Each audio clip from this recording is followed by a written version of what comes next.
আসসালামু আলাইকুম। আজকে ভিডিওতে আমরা শাহিওয়াল এর ২টা ষাঁড় বাছুর দেখাবো। প্রথম যেটা দেখছেন এটা ৩ মাস বয়স। আমরা আমাদের খামারের শাহিওয়াল যে গাভীগুলা ছিল সেগুলো আসলে ক্রস, পিওর শাহিওয়াল ছিল না।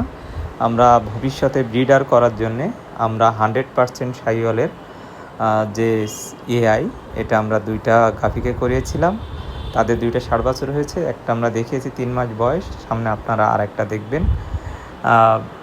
কারণ 100% শাহিওয়ালের যদি আমরা ব্রিডার করতে পারি, আস্তে আস্তে আমাদের খামারে যে ক্রস শাহিওয়ালগুলো আছে এগুলোর পার্সেন্টেজ বাড়বে, দুধ উৎপাদন বাড়বে এবং ন্যাচারাল ব্রিডিং করালে যেটা হয় আমাদের যে যেটার পার্সেন্টেজ মানে এআই কিংবা কনসেপ্ট করার পার্সেন্টেজটা বেশি থাকে। দেখছেন চমৎকার একটা শাহিওয়াল ষাঁড় বাছুর, এর মাস সমান হয়ে গেছে। সকলকে ধন্যবাদ।